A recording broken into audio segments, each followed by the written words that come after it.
Start recording. ठीक है, शुरू हो गया क्लास। ओके, अभी देखिए मैंने माइक लगा दिया। अगर आप माइक में कुछ भी बोले, जैसे अभी आप ऑडियो खोल के कुछ भी बोलेंगे ना, मुझे सुनाई नहीं देगा। क्यों नहीं सुनाई देगा? क्योंकि मैंने माइक लगा दिया है। ये तार, इसको लगा देने के बाद कुछ भी सुनाई नहीं देता। तो अगर आपको कुछ बोलना है तो मैसेज करके बोलिएगा, ठीक है? मैसेज का ऑप्शन, मैं माइक हटा दूंगा, उसके बाद आप बोल सकते हैं। चलो कल के टॉपिक से आगे बढ़ते हैं, जो कल हमने लास्ट किया था। देखिए कल मैंने कुछ रिजल्ट लिखे थे, उसके डायरेक्ट क्वेश्चन आते हैं पेपर में। कई बार डायरेक्ट क्वेश्चन आते हैं और एलटी ज्यादातर वहीं से क्वेश्चन दे रहा है। ज्यादातर क्वेश्चन वहीं से दे रहा है कि हाँ भाई अगर ए एक स्क्वायर मैट्रिक्स हो तो बताइए कि ए बी क्या होगा इनमें से फॉलोइंग। 4 ऑप्शन दे देगा, आपको डायरेक्ट आना चाहिए। वो टिक हुआ तो बस। डायरेक्ट क्वेश्चन ज्यादातर आते हैं एलटी में, इसलिए उन चीज का ध्यान रखिएगा। चलिए अगले रिजल्ट में बढ़ते हैं। कल मैंने इंपॉर्टेंट रिजल्ट दिखाए थे कुछ, है ना?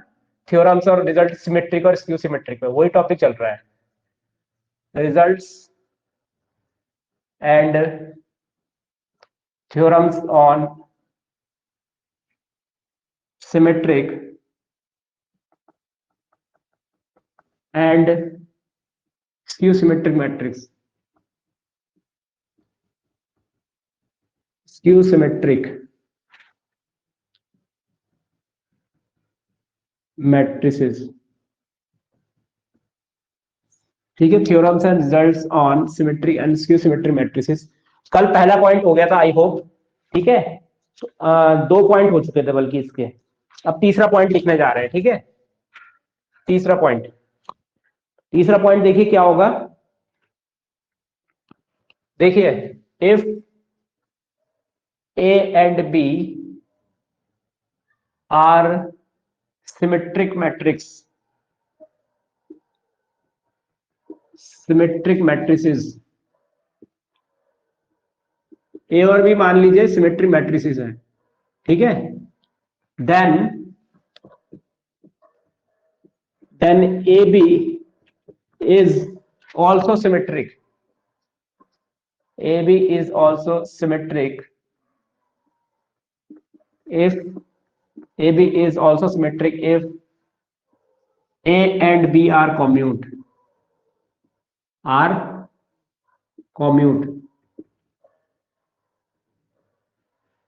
ठीक है? अगर A और B सिमेट्रिक है तो ए बी भी सिमेट्रिक होगा, A multiplied by B symmetric होगा अगर A and B are commute है, ठीक है? अब देखिए इसको कैसे करना है। अगर मैं इसका थोड़ा सा प्रूफ करा दूं, वैसे तो देखो रिजल्ट ही याद रखना, आपको पेपर में रिजल्ट ही आएगा, ठीक है? अगर सिमेट्रिक है तो ए ट्रांसपोज बराबर ए होता है, ये हमें गिवन है। और बी सिमेट्रिक है तो बी ट्रांसपोज बराबर कितना होता है? बी होता है। अब हमें प्रूफ करना है कि ए बी सिमेट्रिक है, तो मैं ऐसे ही लिख रहा हूं, टू प्रूफ क्या होगा बताओ? टू प्रूफ होगा कि ए बी का ट्रांसपोज किसके बराबर होगा? ए बी के बराबर होगा, ठीक है? अगर मुझे ए बी को सिमेट्रिक प्रूफ करना है, यानी कि अगर वो बोल रहा है कि ए बी को सिमेट्रिक बनाइए, तो यहाँ पे और ये भी गिवन है कि ए और बी कम्यूट है, यानी कि A B is equal to क्या है? बी ए के बराबर है। Sorry, A B is equal to B A नहीं, अच्छा ए और बी कम्यूट है, इसका मतलब हाँ यही होगा, A B is equal to क्या होगा? बी ए होगा। ये कम्यूटेटिव की प्रॉपर्टी होती है मल्टीप्लिकेशन के अंदर, ये सारी चीजें हमें गिवन है, तो हम ये लेंगे, इससे ये साबित करेंगे। तो मैं यहाँ पे ए बी का ट्रांसपोज ले लेता हूँ पहले गिवन में। नाउ ए बी का ट्रांसपोज मुझे प्रूफ करना ही ए बी के बराबर है। अगर मैं ट्रांसपोज का रिवर्सल लॉ लगाता हूं तो वो लेफ्ट राइट से लेफ्ट जाता है, यानी कि इसको लिख सकते हैं बी ट्रांसपोज ए ट्रांसपोज, ऐसे लिख सकते हैं हम। ट्रांसपोज का रिवर्सल रूल होता है, ये मैंने पिछली क्लास में पढ़ा रखा है, याद रखना। अब बी ट्रांसपोज को मैं क्या लिख सकता हूँ? बी लिख सकता हूँ, और ए ट्रांसपोज को मैं क्या लिख सकता हूँ? ए लिख सकता हूँ। तो ये बी ए के बराबर हो गया। अब क्योंकि हमें पता है बी ए जो है ए बी के बराबर है, तो इसको हम क्या लिख देंगे? ए बी लिख देंगे। तो देखो ए बी का ट्रांसपोज जो है वो जो ए बी के बराबर आ गया, therefore A B is symmetric, ठीक है? ये सिमेट्रिक हो गया। मैं इसको समझाते हुए थोड़ा सा लंबा कर रहा हूं, लेकिन आपको यहां से शुरू करना है पेपर में, ठीक है?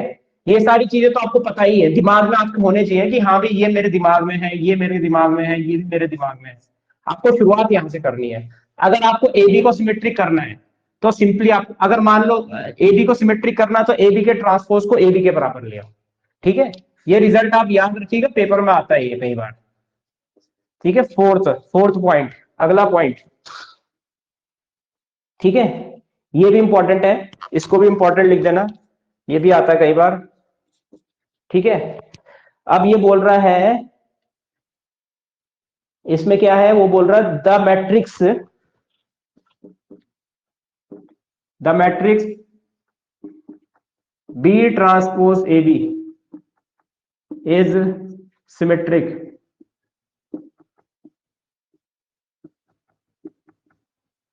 The matrix B transpose A B is symmetric, या फिर ये स्क्यू सिमेट्रिक होगा। दो क्वेश्चन है ये, ठीक है, सिमेट्रिक या स्क्यू सिमेट्रिक होगा। ठीक है, सिमेट्रिक या स्क्यू सिमेट्रिक according as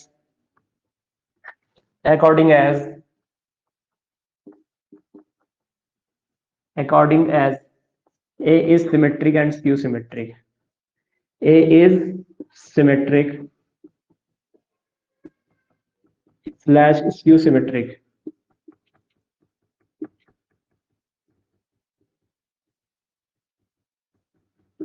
ठीक है, ए भी यहाँ पे A is according as A is symmetric and skew symmetric, मतलब कि अगर A सिमेट्रिक है तो B ट्रांसपोज A B ये भी सिमेट्रिक होगा, अगर A स्क्यू सिमेट्रिक है तो B transpose A B skew symmetric होगा। हाँ, यानी कि अगर ये सिमेट्रिक है तो इसको प्रूफ करो। ठीक है, प्रूफ क्या मतलब, इनमें से क्वेश्चन आ जाएगा कि भाई अगर A सिमेट्रिक है तो which of the following is also symmetric, option दे देगा, वो कुछ भी दे सकता है, उसमें एक ऑप्शन ये होगा, तो ये टिक कर देना आपको। ठीक है, ऐसा ही एक मैं आपको बताऊं तो इस यहाँ पे हम अलजेब्रा के अंदर भी एक चीज पढ़ेंगे, वहां पे एक क्वेश्चन था नॉर्मल सब ग्रुप का था, उसमें ऐसे ही था, उसमें बोला था कि ए इज नॉर्मल सब ग्रुप, तो बताइए एक्स इनवर्स ए एक्स क्या होगा, ये भी नॉर्मल सब ग्रुप होगा। ठीक है, बस सेम टू सेम ऐसा ही क्वेश्चन था, सेम टू सेम, बताइए इनमें से कौन सा नॉर्मल सब ग्रुप होगा या नहीं होगा, तो लगभग ऐसा ही क्वेश्चन था, बस उसमें -1 आ गया या ट्रांसपोज आ गया, बाकी तो वही है। तो आपको डायरेक्ट रिजल्ट याद रखने हैं। ठीक है, अगर आपको डायरेक्ट याद है तो ठीक है, नहीं तो अगर आपको नहीं आ रहा तो आप सॉल्व भी कर सकते हैं। देखिए कैसे सॉल्व करेंगे, सिंपल है, कैसे सॉल्व करेंगे, यहां पे देखो ए, अगर पहले तो फर्स्ट पार्ट में हम लेते हैं कि ए सिमेट्रिक है। ठीक है, पहले सिमेट्रिक के लिए सॉल्व करते हैं, ए हमारा सिमेट्रिक है, तो अगर ए हमारा सिमेट्रिक है तो क्या होगा, ए ट्रांसपोज बराबर ए होगा। ठीक है, ए ट्रांसपोज हमारा ए के बराबर होगा, अगर ए ट्रांसपोज हमारा ए के बराबर है, इसको मुझे सिमेट्रिक प्रूफ करना है, तो मैं क्या करूंगा, इसका ट्रांसपोज इसी के बराबर प्रूफ करूंगा, यानी कि बी ट्रांसपोज ए बी, इसका होल ट्रांसपोज बराबर क्या होगा, इसको यहां से सॉल्व करो, राइट से लेफ्ट ले आते हैं, रिवर्सल लॉ लगेगा, ये हो जाएगा बी ट्रांसपोज ए ट्रांसपोज, और बी ट्रांसपोज का ट्रांसपोज हो जाएगा बी। ठीक है, मैं डायरेक्ट लिख रहा हूं, नहीं तो आप ऐसे भी लिख सकते हो। ठीक है, B transpose A transpose B. ठीक है, समझना जरूरी है। अब क्योंकि हमें पता है कि ए ट्रांसपोज की वैल्यू ए के बराबर है, तो इसका मतलब इसकी वैल्यू क्या होगी, बी ट्रांसपोज ए ट्रांसपोज की वैल्यू ए, तो ये आ जाएगा। अब देखो यही आ गया कि बी ट्रांसपोज ए बी, जो ए बी का ट्रांसपोज जो है वो बी ट्रांसपोज ए बी के इक्वल है, देयरफॉर क्या हो जाएगा, B transpose A B is symmetric, is symmetric, symmetric हो जाएगा ये। ठीक है, बी ट्रांसपोज ए बी क्या हो जाएगा, सिमेट्रिक हो जाएगा। ठीक है, इसी तरीके से अगर मान लीजिए ए हमारा स्क्यू सिमेट्रिक है, मान लेते हैं कि ए हमारा स्क्यू सिमेट्रिक है, ये सेकंड पार्ट है। ठीक है, इसी में चेंज कर रहा हूं, स्क्यू सिमेट्रिक है, मान लीजिए ए हमारा स्क्यू सिमेट्रिक है, तो ये हो जाएगा A transpose is equal to minus times of A. फिर हमें क्या करना है, इसको भी स्क्यू सिमेट्रिक प्रूफ करना है, बी ट्रांसपोज ए बी को, तो होगा क्या, इसका ट्रांसपोज आप निकालेंगे, रिवर्सल लॉ लगाएंगे, ए ट्रांसपोज यहाँ पे देखोगे, ध्यान से देखो, यहाँ पे रिवर्सल लॉ लगाया तो यहां तक पहुंच जाएंगे। अब ए ट्रांसपोज की वैल्यू किसके बराबर है, -a के बराबर है, इस तरीके से, तो ये बराबर हो जाएगा आपके minus B transpose A B के बराबर। ठीक है, ये हो जाएगा B transpose A B is equal to minus times of ये। तो होता क्या है, अगर मान लो मैं इसको क्यू मान लेता हूं, तो क्यू, ठीक है, क्यू ट्रांसपोज, ये ऊपर ट्रांसपोज है, मान लो मैं इस अंदर वाले ब्रैकेट को क्यू मान लेता हूं, Q transpose is equal to minus Q हो जाएगा, तो देखो ये स्क्यू सिमेट्रिक हो गया। ठीक है, देयरफॉर हम क्या लिख देंगे, B transpose A B is skew symmetric, ये भी आपका क्या हो जाएगा, स्क्यू सिमेट्रिक हो जाएगा। ठीक है, दोनों पार्ट हो चुके हैं, ये फर्स्ट पार्ट भी मैंने इसी में सॉल्व कर दिया, सेकंड भी, इनमें से कोई भी आ सकता है। ठीक है, ये सारे रिजल्ट्स जो हैं इसमें से कोई भी दे सकता है पेपर में, ठीक।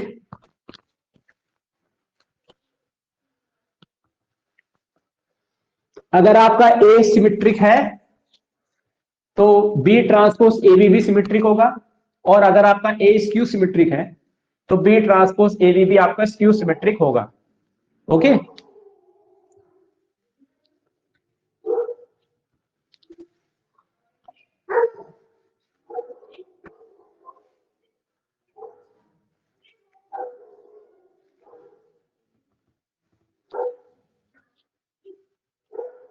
चलिए। मम्मी, गेट पे कोई आया? देखना जरा, अगर कोई आया होगा बता देना मुझे, अगर वो आए तो बता देना, ऑफलाइन वाला जो आएगा, ठीक है। चलो फिफ्थ पॉइंट, 5वां पॉइंट।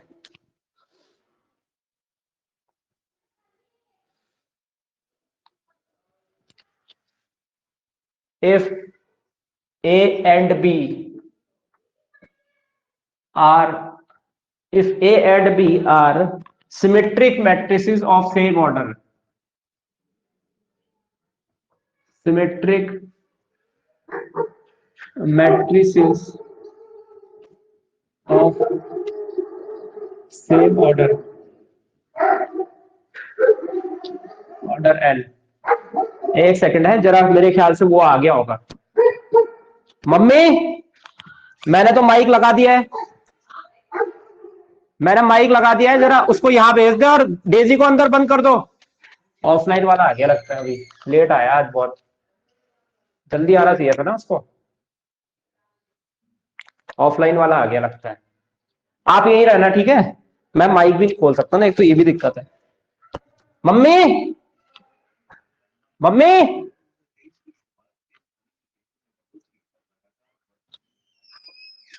मुझे लगता है वही आया होगा। यार ये भी परेशान कर रहा है, एक मिनट है, मैं अभी एक सेकंड है, माइक कर दिया मैंने, अब क्या बोलूं, टाइम वेस्ट हो गया।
एक मिनट,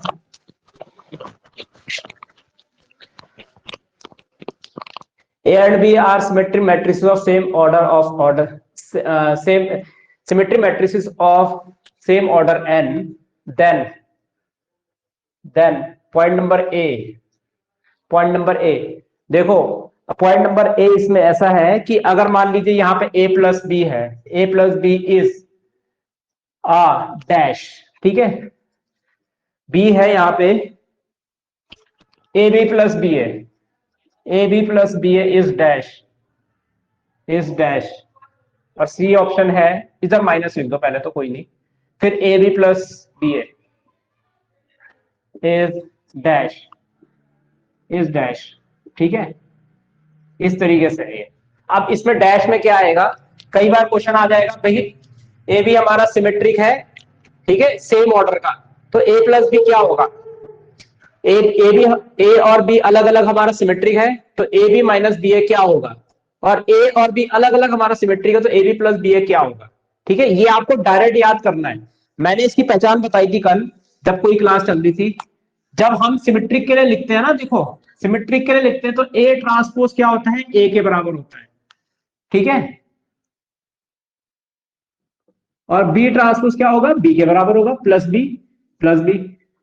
तो सिमेट्रिक में क्या होता है, प्लस आता है, जबकि स्क्यू सिमेट्रिक में क्या होता है, A transpose equals to minus A होता है ना। ए ट्रांसपोज इक्वल्स टू क्या होता है, माइनस से होता है। तो जहां भी माइनस का साइन आए, हम क्या याद रखते हैं, जहां भी माइनस का साइन है वहां स्क्यू होता है, स्क्यू सिमेट्रिक, ये पहचान है स्क्यू सिमेट्रिक। जहां भी माइनस का साइन आएगा, कहीं पे भी माइनस का साइन आएगा तो स्क्यू सिमेट्रिक, और प्लस का साइन आएगा तो हम लिखेंगे सिमेट्रिक। क्या लिखेंगे, सिमेट्रिक। ये याद करने का तरीका है। अच्छा, प्लस है तो सिमेट्रिक, माइनस आएगा तो स्क्यू सिमेट्रिक। अब मैं यहां पे देखूंगा, यहां पे मुझे दिख रहा बीच में प्लस, तो अगर प्लस आ रहा है तो ये होगा सिमेट्रिक। ठीक है, सीधा सिमेट्रिक लिख देना, सोचना नहीं है इसमें कि हाँ पे प्लस आ रहा, प्लस आ रहा तो सिमेट्रिक हो गया, खत्म। याद करने का तरीका है, ठीक है, याद करने का तरीका है। अच्छा, यहाँ पे माइनस आ रहा, माइनस के लिए skew symmetric, skew symmetric, skew symmetric matrix, याद रखने के लिए, ठीक है, स्क्यू सिमेट्रिक मैट्रिक्स। और यहां पे क्योंकि प्लस आ रहा है इसलिए ये भी क्या होगा, सिमेट्रिक होगा, सिमेट्रिक मैट्रिक्स, सिमेट्रिक मैट्रिक्स। बस ऐसे याद रखना है इनको, ठीक है। पेपर में डायरेक्ट प्लस आ रहा है तो सिमेट्रिक, माइनस आ रहा है तो स्क्यू सिमेट्रिक। ठीक है, कल भी मैंने आपको ऐसी थ्योरम कराई थी, ये पहचान मैंने देखी बहुत सारी कॉमन जो हमारी थ्योरम्स थी, जहां प्लस आ रहा था सब में सिमेट्रिक हो रहा था, जहां माइनस आ रहा था सब में सिमेट्रिक हो रहा था। ठीक है, तो ये पहचान अगर आप याद रहोगे तो कई सारी थ्योरम्स आपकी ऐसी सॉल्व हो जाएगी, और ये सबके लिए एप्लीकेबल है। ऐसा नहीं है कि हमने सिर्फ इसी थ्योरम के लिए, पीछे वाली जो थ्योरम थी, आगे जो थ्योरम आएंगी उन सबके लिए एप्लीकेबल है। ठीक है, सबके लिए लगेगा ये शॉर्टकट, तो ध्यान रखना है इस शॉर्टकट का। ठीक है, अब इसको बाय थ्योरम अगर आप सॉल्व करना चाहते हो तो वो भी कर सकते हो, बट मेरे हिसाब से देखो डायरेक्ट रिजल्ट याद रखोगे तो सही रहेगा, क्योंकि फायदा नहीं है आप पूरा का पूरा अगर सॉल्व करोगे तो देखो प्रूफ में भी अगर आप ऐसे लिखोगे कि हाँ भी ए प्लस बी को, तो आप लिखोगे ए प्लस बी का होल ट्रांसपोज, जिसको आप लिखोगे A transpose plus B transpose. ये तो आपको पता है इसकी प्रॉपर्टी होती है ट्रांसपोज की प्रॉपर्टी। अब ए ट्रांसपोज ए के बराबर है और बी ट्रांसपोज बी के बराबर है, तो हो गया सिमेट्रिक। देखो इसी तरीके से यहाँ पे ना माइनस कॉमन लेना पड़ता है हमें, तब जाके वो उस तरीके से बनता है, नहीं तो रिवर्सल लॉ लगेगा। ठीक है, पहले होल का ट्रांसपोज करेंगे, फिर आपका क्या होगा, इंडिविजुअल ट्रांसपोज में जाएगा वो, फिर उसके बाद रिवर्सल लॉ लगेगा, और उसके बाद माइनस कॉमन लेते हैं, माइनस कॉमन लेने के बाद ही आपका ए बी माइनस बी ए बनता है। ठीक है, तभी तो बोल रहा हूँ माइनस में हमेशा स्क्यू सिमेट्रिक होता है, और इसमें भी वही होता है। तो इसका डायरेक्ट रिजल्ट याद रखना है। ठीक है, मैं माइक खोल रहा हूं, आया आपको, इतना आपको क्लियर हुआ। देखो पहचान याद रखिए, पेपर में डायरेक्ट क्वेश्चन आते हैं थ्योरम के, अगर आपने एक सेकंड में टिक किया तभी आपको समझ में आएगा। तो होगा क्या, मेरा माइक खोल दिया, आप बोल सकते हो आप, ठीक है, माइक खोल के। जहां प्लस आ रहा है, जहां प्लस आ रहा है सिमेट्रिक लिखना है, ठीक है, जहां माइनस आ रहा है स्क्यू सिमेट्रिक लिखना है। ये सारी थ्योरम्स के लिए एप्लीकेबल है। डायरेक्ट क्वेश्चन पढ़ेंगे इसको, डायरेक्ट क्वेश्चन, ठीक है। प्लस देखा, हाँ सिमेट्रिक है, माइनस देखा स्क्यू सिमेट्रिक है, प्लस देखा सिमेट्रिक है, बस खत्म। अब भाई प्रूफ भी मैंने जब कराया तो देखो ना कि इतनी आसानी से कर दिया आपने, हालांकि इसमें ज्यादा टाइम नहीं लगेगा, लेकिन आपको देख के अगर ठीक करना है तो ऐसे ही याद रखना पड़ेगा। ठीक है, याद रखने वाली चीज है, आसान क्वेश्चन आएंगे, डायरेक्ट क्वेश्चन आते हैं, और बहुत लंबी थ्योरी नहीं आती है। ठीक है, ऐसी इसकी भी अगर आप थ्योरम सॉल्व करोगे तो थोड़ा लंबा जाएगा, लेकिन अगर आप डायरेक्ट करोगे, हाँ माइनस है एक्सक्यूज मी, ठीक है, ऐसे करना है, ये याद रखना। ठीक है, चलिए आगे बढ़ते हैं, फॉर्म बना देना, ठीक है। प्लस आएगा तो सिमेट्रिक, माइनस आएगा तो स्क्यू सिमेट्रिक। अब ऐसे भी बाय थ्योरम भी आप पढ़ते हो कि A transpose equals to minus होता है स्क्यू में, तो वहां पे माइनस का साइन आ रहा है, पहचान भी आपको याद है। ठीक है, नेक्स्ट पॉइंट बढ़ते हैं, नेक्स्ट पॉइंट बढ़ते हैं, इसी से डायरेक्ट क्वेश्चन आएंगे। ठीक है, जो कराना है वही पेपर में आएगा, हम में क्वेश्चन नहीं आएंगे पेपर में।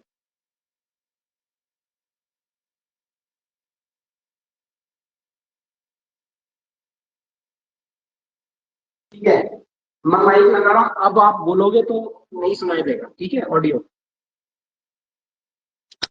ठीक है, रिकॉर्डिंग तो हो रही है, चलो अच्छी बात है। नेक्स्ट पॉइंट, सिक्स्थ पॉइंट, जो रिजल्ट्स है इनमें से कोई भी क्वेश्चन आ सकता है, इसका ध्यान रखिएगा।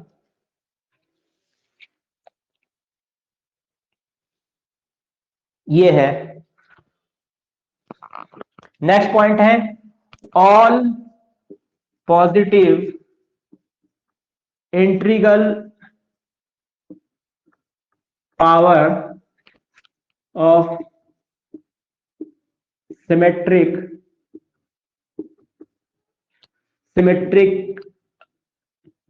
मैट्रिक्स इज सिमेट्रिक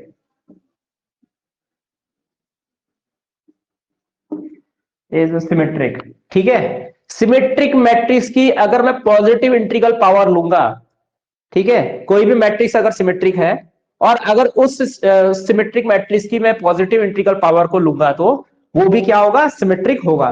ठीक है, मतलब इसका सिंपल मैं आपको बताता हूं। देखो इसका मतलब ये होता है, ठीक है, दैट इज करके अगर आपको समझना है इसमें, ठीक है, मैं मैथमेटिकली लिख देता हूं, थोड़ा आपको अच्छे से समझ में आएगा। ठीक है, मान लीजिए ए एक मैट्रिक्स है, ठीक है, ऐसे ही लिख देता हूं मैं स्टेटमेंट के रूप में। मान लीजिए ए इज सिमेट्रिक है, ए एक सिमेट्रिक मैट्रिक्स है, ठीक है, सिमेट्रिक मैट्रिक्स है आपकी, ए एक सिमेट्रिक मैट्रिक्स है। अगर ए आपकी सिमेट्रिक मैट्रिक्स है, मान लेता हूं कि एन जो है ये एक पॉजिटिव इंटीग्रल पावर है, ठीक है, नेचुरल नंबर होगा तो ऑब्वियस पॉजिटिव इंटीग्रल पावर मतलब एन है। तो हम लिखेंगे जो सिमेट्रिक मैट्रिक्स की जो पॉजिटिव इंटीग्रल पावर है उसको डिनोट करते हैं A to the power n से, A to the power n से। तो होगा ये कि A to the power n क्या होगा, सिमेट्रिक होगा। A to the power n is symmetric. If A is symmetric then A to the power n is also symmetric, also symmetric. ठीक है, दैट इज, इसको आप ऐसे लिख सकते हो कि A to the power n का ट्रांसपोज जो होगा वो ए टू द पावर एन के बराबर होगा। ये है मैथमेटिकल फॉर्म इसका।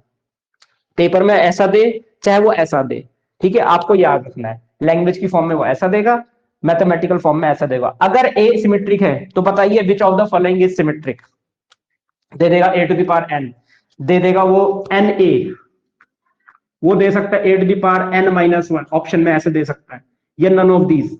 ठीक है, तो एन ए नहीं होगा, A to the power N आपका सिमेट्रिक होगा। ठीक है, ये होगा, तो इसको आप याद रख सकते हो। अगर इसका प्रूफ करा देता हूं क्योंकि थोड़ा सा मुश्किल थ्योरम है, इतना आसान थ्योरम नहीं है। हमने क्या लिया, let A is symmetric, A क्या है, सिमेट्रिक है, तो A transpose is equal to A हो जाएगा। मैं डायरेक्ट लिख रहा हूं, ठीक है, टाइम बचाने के लिए, पेपर में आपको वैसे भी जल्दी करना है। तो ए ट्रांसपोज क्या होगा, ए के बराबर होगा। ठीक है, अब मैं एक काम करता हूं, A to the power n T ले लेता हूं। ठीक है, सबसे पहले देखो यहां पे क्या कर रहा हूं मैं, यहां पे सबसे पहले A to the power n ले लेते हैं हम। एक काम करते हैं, A to the power n, A to the power n का मतलब क्या हुआ, now A to the power n का मतलब हुआ, जब हम ए स्क्वायर लिखते हैं ना, ए स्क्वायर मैट्रिक्स के अंदर, तो हम लिखते हैं ए इंटू ए क्यूब लिखते हैं तो हम लिखते हैं ए इंटू ए तीन बार। तो A to the power n का मतलब क्या है कि ए का मल्टीप्लाई एन टाइम्स, ए का मल्टीप्लाई एन टाइम्स, ऐसे होगा ये, ए का मल्टीप्लाई क्या होगा, एन टाइम्स, ऐसा लिख दिया। अब यहां से आप क्या करो, दोनों में ट्रांसपोज कर दो, दोनों में ट्रांसपोज करेंगे तो A to the power n T हो जाएगा, यहाँ A to the power n T हो जाएगा। ठीक है, और यहाँ पे लिखेंगे ए डॉट ए, वैसे तो यहां भी कर सकता था मैं, अगर आप यहां पे भी करोगे तो कोई दिक्कत नहीं, चलो यही कर देते हैं, यहां कर दो, यहां पे भी हमने ट्रांसपोज कर दिया। ठीक है, तो यहां से क्या होगा, रिवर्सल लॉ लग जाएगा इसमें। ठीक है, तो ये होगा A to the power n T, यहाँ पे रिवर्सल लॉ लगेगा, तो यहाँ पे क्या होगा, ए ट्रांसपोज यहां से इस तरफ जाते हुए A transpose dot dot dot A transpose और ए ट्रांसपोज यहां से यहां जाते हुए। ठीक है, ये हो जाएगा। अब हमें पता है इसको हम क्या लिख सकते हैं, यहां पे अगर आप देखोगे तो ये ए ट्रांसपोज कितने टाइम्स है, जब ऊपर ए एन टाइम्स है तो ए ट्रांसपोज कितनी टाइम्स होगा, एन टाइम्स ही होगा, तो इसको लिख सकते हैं A transpose whole to the power n. अब क्योंकि ए ट्रांसपोज की वैल्यू ए के बराबर है तो इसको लिखेंगे A to the power n. तो देखो A to the power n transpose जो है वो ए एन के बराबर आ गया, इसका मतलब ए एन क्या है, सिमेट्रिक है हमारा। ठीक है, तो ऐसे कर सकते हो आप। ठीक है, तो ये हो गया ए एन हमारा सिमेट्रिक प्रूफ हो गया। बाकी तो देखो सिंपल है, अगर ए मेरा सिमेट्रिक है तो दिमाग में याद रखो ए टू द पावर एन क्या होगा, सिमेट्रिक होगा। ठीक है, चलो next next result next result की तरफ चलते हैं।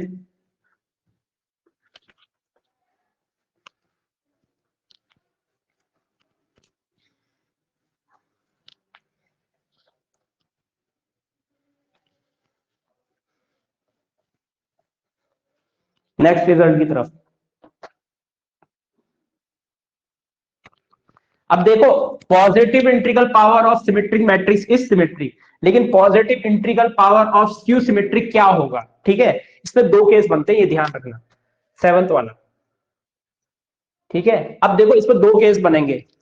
अगर पॉजिटिव ऑड इंटीग्रल पावर होगी स्क्यू सिमेट्रिक की, तब वो क्या होगी? अगर पॉजिटिव इवन इंटीग्रल पावर होगी। इसमें दो केस होते हैं स्क्यू सिमेट्रिक में, क्योंकि हर बार वो नहीं आता। ठीक है, सिमेट्रिक में तो हर एक केस में वही आता है, लेकिन स्क्यू सिमेट्रिक में वो नहीं आता। देखो जरा कैसे कैसे करना है इसको। ठीक है, ध्यान देना जरा। ठीक है, इफ, ऐसा नहीं लिखते, रुक जाओ एक मिनट। ऑल ऐसे लिख दो, चलो all positive even integral power, odd लिख दो, चलो odd, all positive odd integral power of skew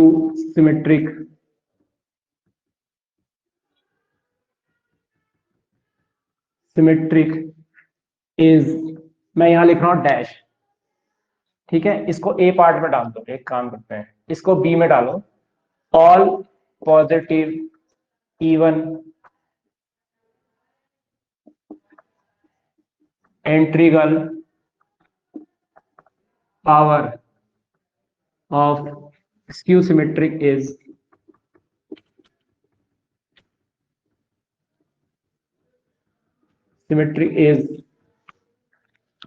dash. ये ऑर्डर इवन के दो केसेस में जनरेट होता है। ठीक है, ऑर्डर उसके दो केसेस में जनरेट होता है। अब खुद सोचो, ठीक है, अब आप खुद सोचो कि अगर ऑड पावर आएगी, ठीक है, ऑड इंटीग्रल पावर आएगी, ऑड नेचुरल नंबर आएगा, तो स्क्यू सिमेट्रिक का क्या होगा? ठीक है, और इवन आएगा तो स्क्यू सिमेट्रिक का क्या होगा? ठीक है, अब जैसे कि हमें डेफिनेशन में पता है ए ट्रांसपोज इक्वल टू क्या होता है? माइनस ए होता है। तो अगर मैं उसकी पावर एन लूंगा, है ना, उसकी पावर, दिमाग में सोचो कि हाँ भाई, अगर मैं A transpose equal to minus A लिख रहा हूं, ठीक है, अब दोनों की होल की पावर अगर मैं एन करूं, ठीक है, दोनों की होल की पावर एन करूं, तो ए ट्रांसपोज की पावर एन, और यहाँ पे भी मुझे पता पूरा ब्रैकेट लगा के एन लिखना पड़ेगा। जैसे यहाँ एन लगा दिया, यहाँ पे भी एन लगा दिया, इस तरीके से मुझे करना पड़ेगा। ठीक है, अब इसको तो मैं ए एन होल ट्रांसपोज तो लिख सकता हूं, लेकिन इसको लिखूंगा माइनस वन की पावर एन और ए एन, ऐसे लिखूंगा। अब यहां पे आ गया, ये इस पे डिपेंड करेगा वो सिमेट्रिक बनेगा या स्क्यू सिमेट्रिक बनेगा। तो अगर मैं यहाँ पे एन की वैल्यू 3 लेता हूं, मान लो ऑड लेता हूं, तो होगा क्या? एन की वैल्यू 3 ली या 5 ली या कोई भी ली, ठीक है, तो यहां पे आएगा माइनस ए एन। और अगर मैं इसमें इवन लेता हूं, ठीक है, मान लो इवन लिया मैंने, ठीक है, अगर मैं इसको ऑड ले रहा हूं तो माइनस ए एन आ जाएगा। और अगर मैं इसको क्या ले रहा हूं? इवन ले रहा हूं, मान लो इसको मैंने इवन लिया, तो ये आ जाएगा प्लस ए एन।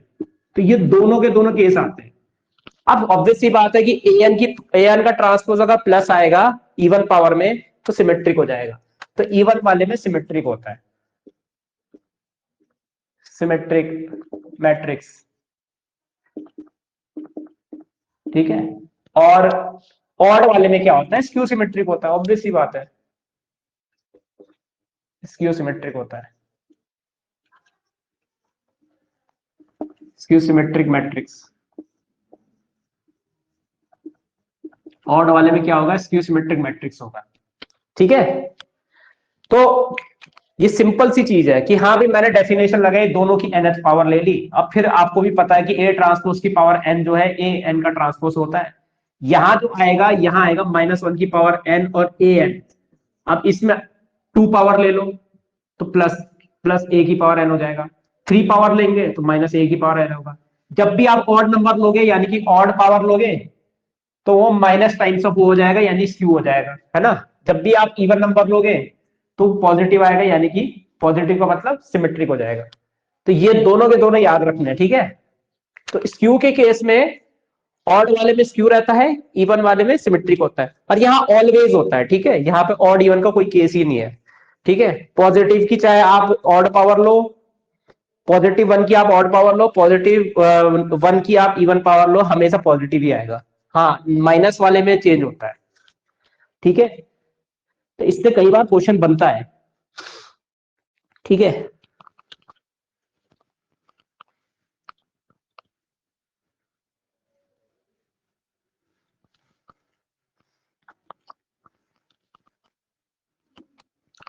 ये सारे के सारे इंपॉर्टेंट है, ये इसमें से कोई भी आ सकता है पेपर में।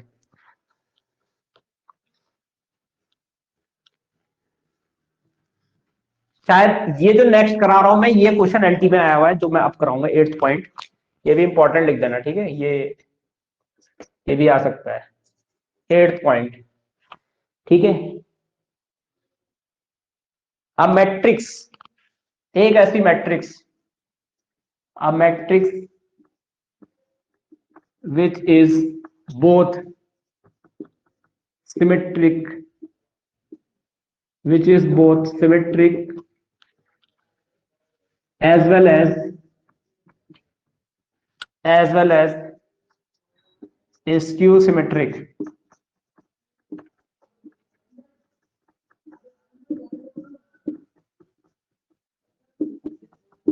मैट्रिक्स, एक ऐसी मैट्रिक्स जो सिमेट्रिक भी है और स्क्यू सिमेट्रिक भी है, इज क्या होगी बताओ, सोचिए। एक मैट्रिक्स जो सिमेट्रिक भी है और स्क्यू सिमेट्रिक भी है, क्या होगी वो, सोचिए, बताइए। माइक खोल दे, शायद ये एलटी में भी आया हुआ है, किसी एग्जाम में तो देखा था ये क्वेश्चन ना, और ऑप्शन भी दे देखे थे तो अंदाजा लग गया था। कोशिश करो जरा, बताओ जरा इसका आंसर क्या हो सकता है। बहुत इजी सा क्वेश्चन है ये। एक मैट्रिक्स जो सिमेट्रिक है और स्क्यू सिमेट्रिक दोनों है, क्या होगा बताओ।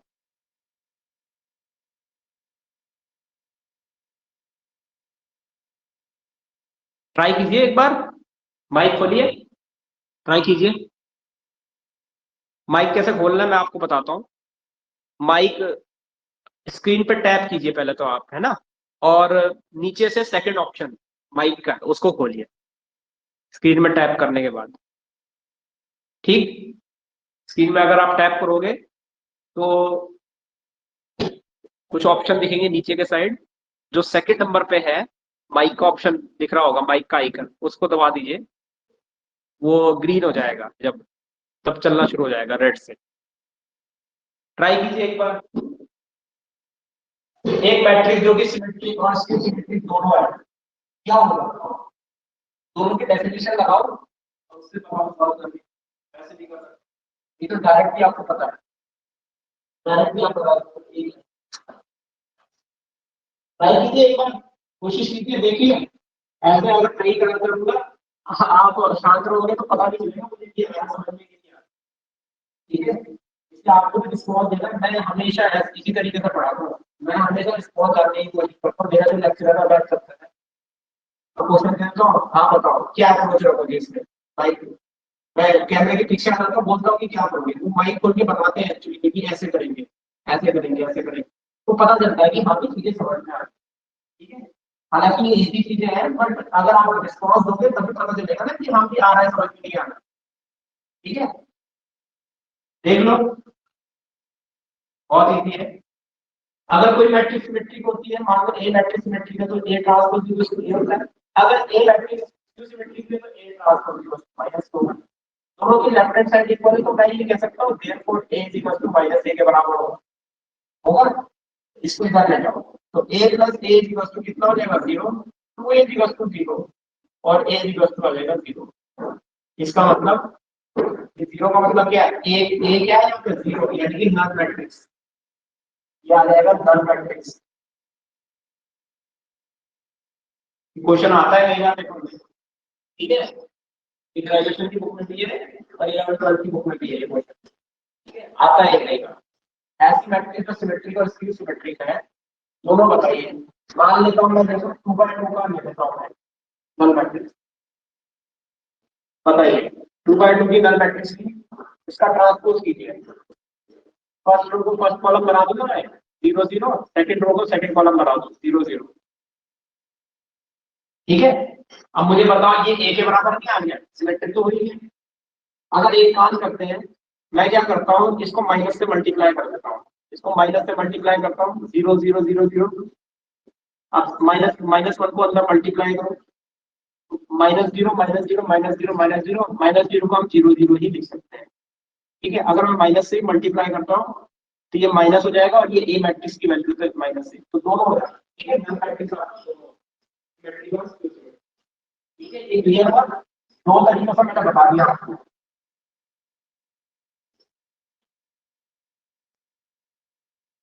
ठीक है, चलिए माइक लगा रहा हूं मैं आपको।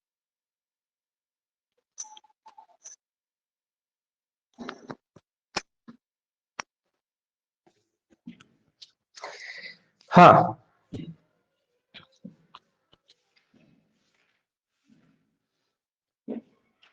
ठीक है, अब मैं एक काम करूंगा, आपको ना पहला प्रैक्टिस सेट दे दूंगा।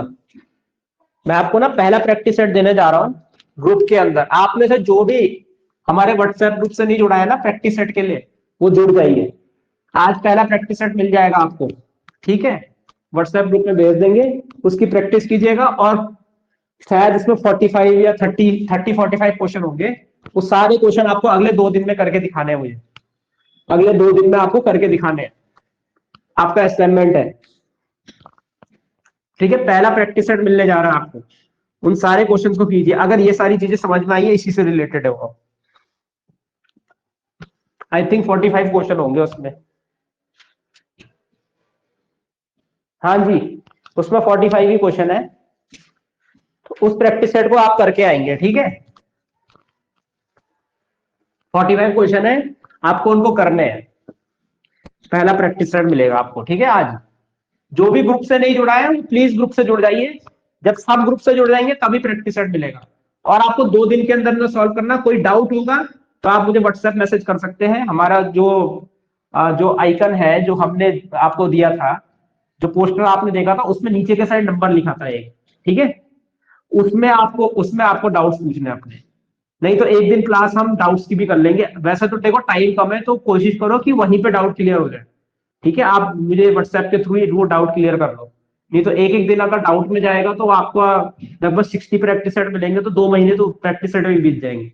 इसी वजह से थ्योरी यहाँ पढ़ने दो, प्रैक्टिस सेट आप मुझे व्हाट्सएप पे पूछो। ठीक है, ये खत्म हो गया है। ठीक है, पहला पहला टॉपिक मतलब मैट्रिसेस के अंदर जो था इजी सा, वो हो गया है खत्म। ठीक है, अब हम डिटरमिनेंट शुरू करेंगे। नेक्स्ट टॉपिक है डिटरमिनेंट, डिटरमिनेंट्स, डिटरमिनेंट्स। अब हम डिटरमिनेंट शुरू कर रहे हैं। ठीक है, तो क्या होता है डिटरमिनेंट्स? डिटरमिनेंट्स क्या होते हैं? अगर मैं डिटरमिनेंट्स की बात करूं,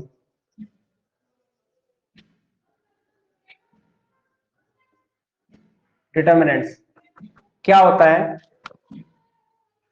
डिटरमिनेंट्स हमेशा याद रखना स्क्वायर मैट्रिक्स के लिए बोलते हैं। आ स्क्वायर मैट्रिक्स, अगर एक स्क्वायर मैट्रिक्स है,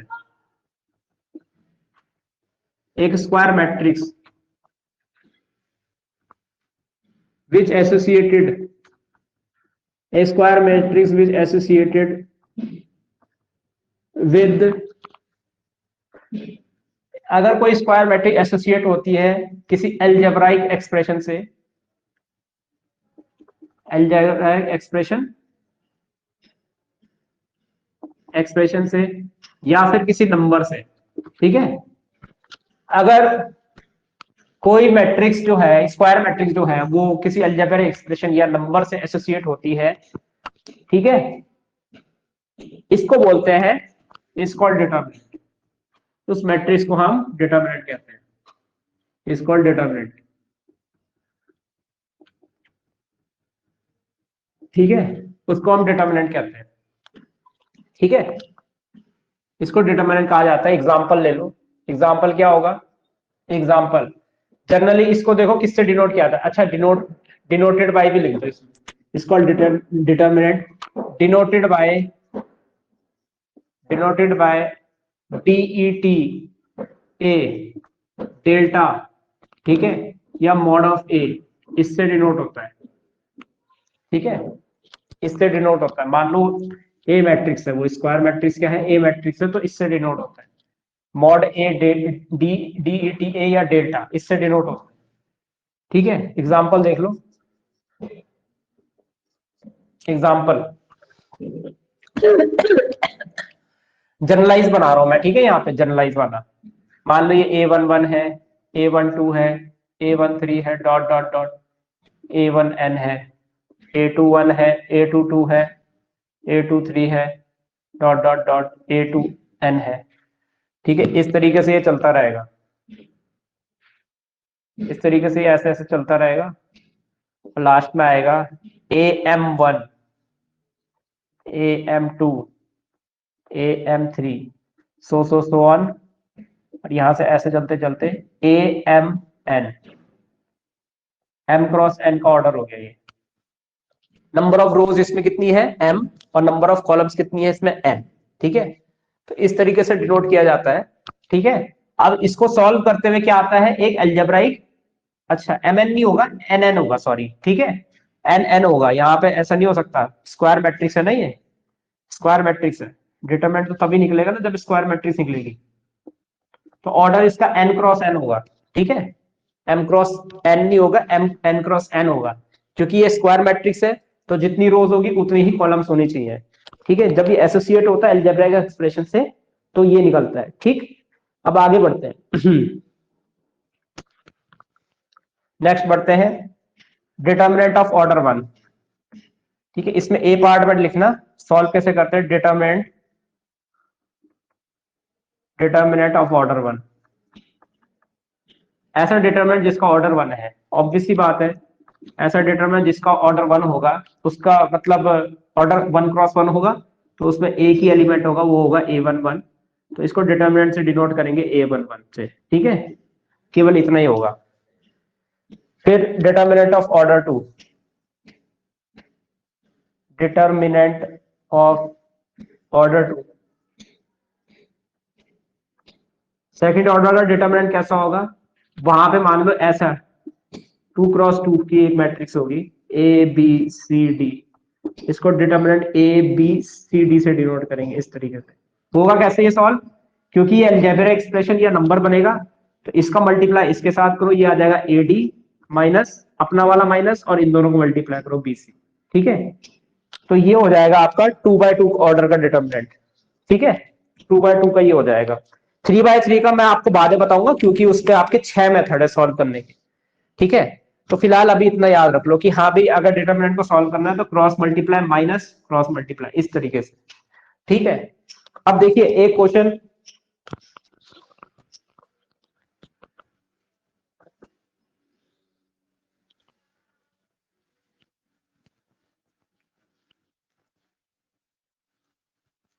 एक क्वेश्चन 2/2 डिटरमिनेंट का।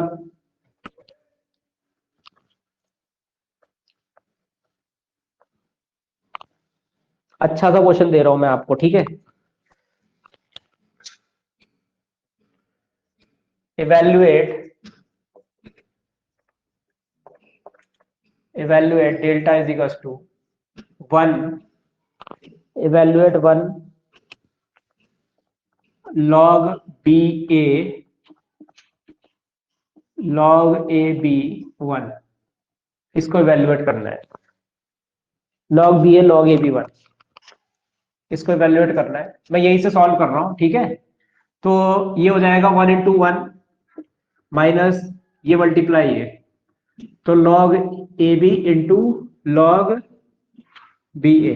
अच्छा, log की प्रॉपर्टी मैं आपको बताता हूं, अगर पहले वाले log का एंगल और दूसरे वाले log का बेस अगर सेम है, तो हम इसको ऐसे लिख सकते हैं, log बचा हुआ पार्ट ये बेस में a लिखा, जो ब्रैकेट वगैरह बंद किए इनको छोड़ दो, ये लिख दो, ये a एंगल में यहाँ पे a लिख दो, तो ये आ जाएगा 1 माइनस लॉग ए। अब 1 माइनस लॉग ए, अगर बेस और एंगल अगर सेम हो जाए लॉग के, तो इसकी वैल्यू होती है 1। जैसे आपने कभी पढ़ा होगा लॉग ई, डिफरेंशिएशन में लॉग ई की वैल्यू क्या होती है, 1 होती है। क्यों होती है, क्योंकि जब लॉग के बेस में कुछ नहीं लिखा होता तो हम मानते हैं कि ई लिखा है, इसी वजह से होता है।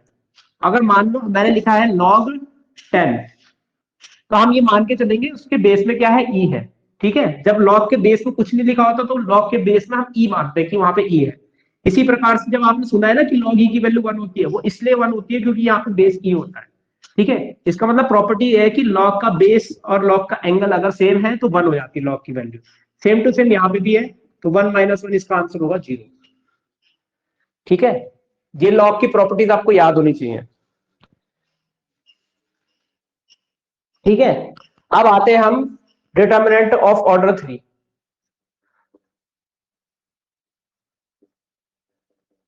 डिटर्मिनेंट ऑफ ऑर्डर 3,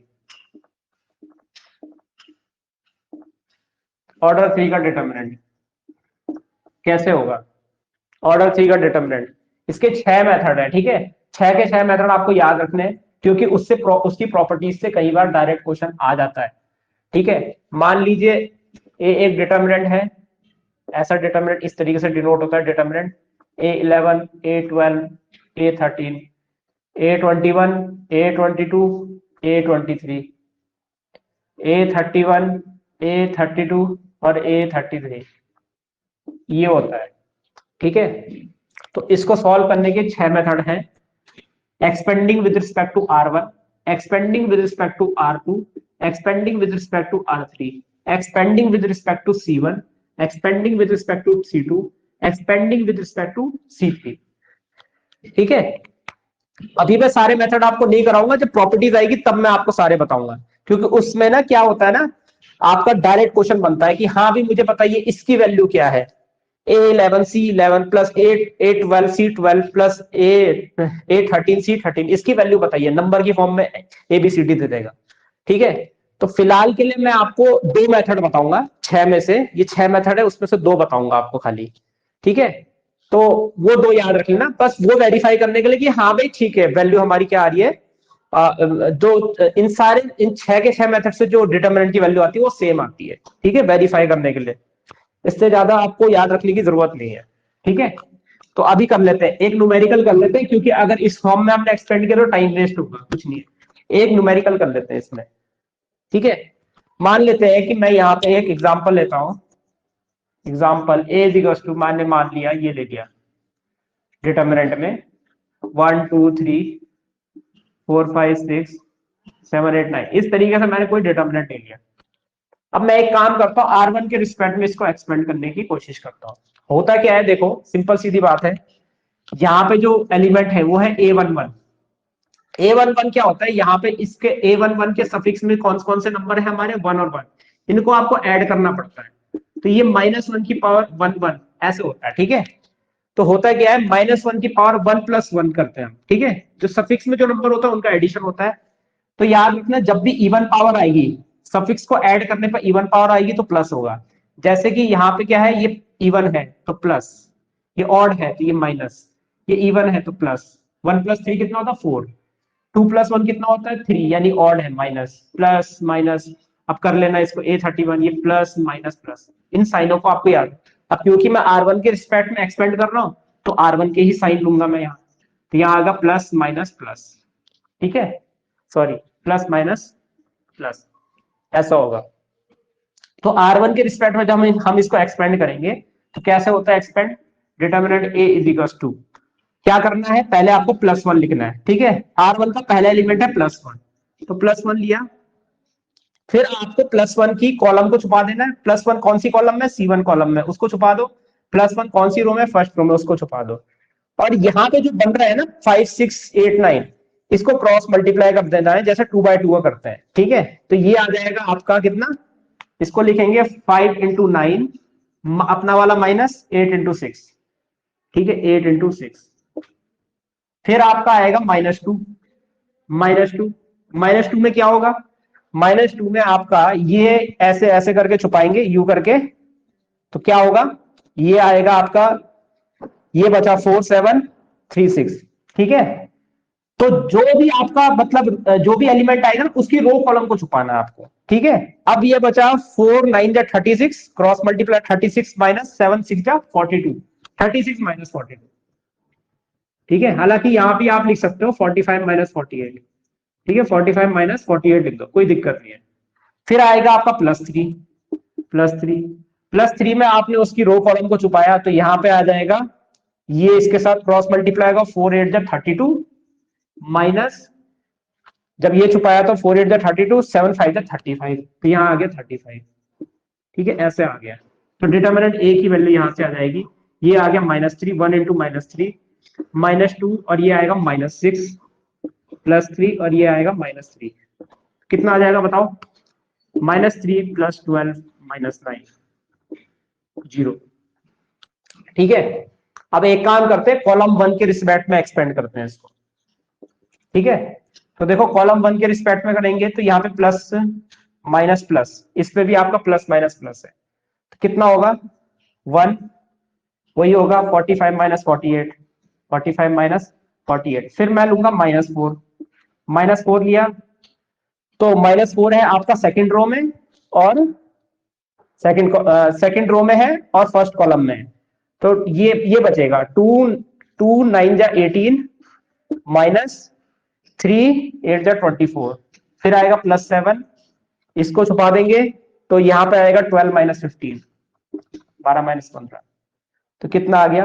1 - 3 -4 -6 +7 -3 -3 +24 -21, ये आ जाएगा 0। तो देखो जितने भी मेथड है उन सब से आपका क्या होता है, डिटरमिनेंट का एक्सपेंशन सेम आता है, यानी कि यहाँ 0 आया तो यहाँ भी 0 आया। बाकी मैं मेथड नहीं बता रहा हूँ। ठीक है, आप R2 से एक्सपेंड कीजिए, माइनस प्लस माइनस कीजिए, रो कॉलम को छुपाइए और उस तरीके से सॉल्व कीजिए। ठीक है, ये हुआ आपका डिटरमिनेंट, और ये डिटरमिनेंट की पहली प्रॉपर्टी है। ठीक है, डिटरमिनेंट की पहली प्रॉपर्टी भी कह सकते हैं, जैसे डिटरमिनेंट को हम एक्सपेंड करते हैं without using elementary properties of determinant. ठीक है, ये पहली प्रॉपर्टी है वैसे। ठीक, आगे बढ़ते हैं।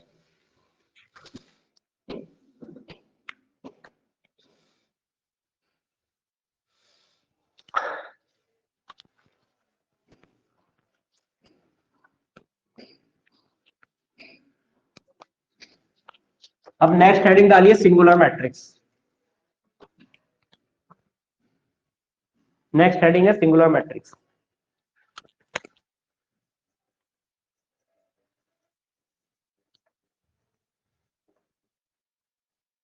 सिंगुलर मैट्रिक्स,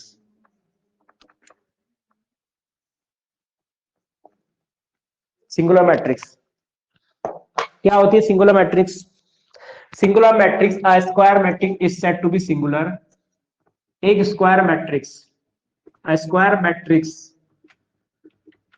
ए मान लो, चलो एक उसको ए मैट्रिक्स मान लो, is called, is said to be, is called singular matrix,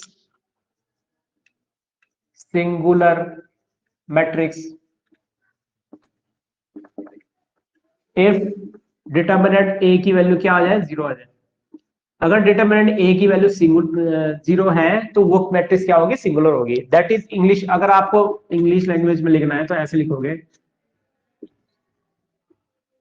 determinant of that square matrix is 0। ठीक है, दैट, ठीक है, मार्कर नहीं चल रहा, ये क्यों नहीं चल रहा? Of that square matrix is 0। Determinant, determinant of that square matrix is 0। ठीक है, ऐसा होगा। ठीक है, अब एक क्वेश्चन कर लेते हैं। ठीक है, इससे related, for what value of x, for what value of x, for what value of x the matrix A, the matrix A is equals to, ये the matrix A is equals to 1 1 x -2 2 2, 1 1 x -2 2 2, 3 1 -3, 3 1 -3 is singular, is singular. x की कौन सी value के लिए ये matrix singular होगी? ठीक है, तो सिंपल है, क्या है, अगर मुझे x की वैल्यू निकालनी है तो मुझे ए मैट्रिक्स को सिंगुलर लेना पड़ेगा, यानी कि सीधा सीधा मैं क्या करूंगा, इस डिटर्मिनेंट की वैल्यू को 0 रख दूंगा। ठीक है, तो क्या करेंगे बताओ, सीधा खोल लेते हैं, आपको भी पता है यहाँ पे प्लस माइनस प्लस चलेगा फर्स्ट रो के रिस्पेक्ट में, और इज इक्वल टू 0 लिख देना है। ठीक है, मैं डायरेक्ट कर रहा हूं,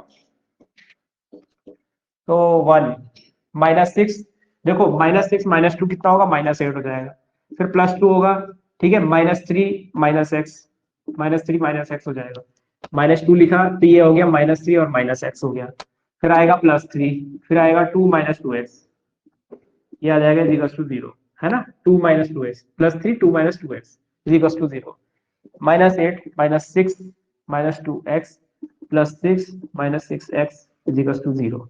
ओके, ये इससे कट गया, ये इससे कट गया, तो ये -8 इज इक्वल टू 0, तो कितना आएगा ये, -8x को इधर ले जाओ तो -8 इज इक्वल टू 8x आ गया, तो x इज इक्वल टू यहाँ से आएगा -1। ठीक है, ये 8 से 8 कट गया तो -1 बचेगा, बस इतना ही करना है। ठीक है, सिंगुलर मैट्रिक्स से ऐसा ही क्वेश्चन बनेगा और अलग नहीं बनेगा। ठीक है, नेक्स्ट हेडिंग, अब नॉन सिंगुलर मैट्रिक्स है वो पूछने की जरूरत नहीं है, जहां डिटरमिनेंट की वैल्यू 0 नहीं होती है वो नॉन सिंगुलर होता है। ठीक है, वो आप समझते हो खुद ही। सिंगुलर क्या होगा, सिंगुलर का मतलब डिटरमिनेंट की वैल्यू 0 होना, नॉन सिंगुलर का मतलब डिटरमिनेंट की वैल्यू 0 ना होना। ठीक है, सिंगुलर से कुछ थ्योरेटिकल क्वेश्चन भी बनते हैं जो हम आगे पढ़ेंगे। ठीक है,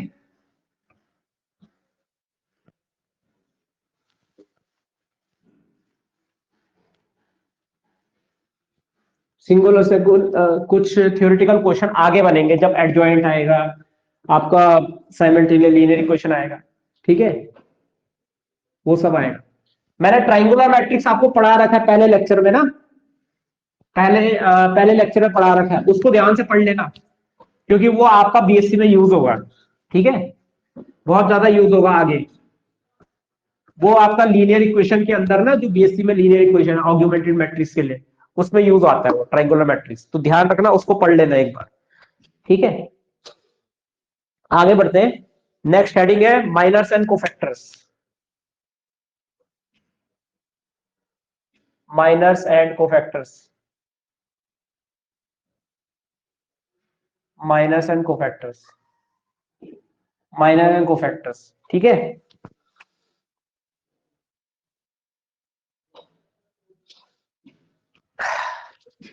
ठीक है, अब देखो इसकी डेफिनेशन तो आएगी नहीं, सीधी सीधी बात है।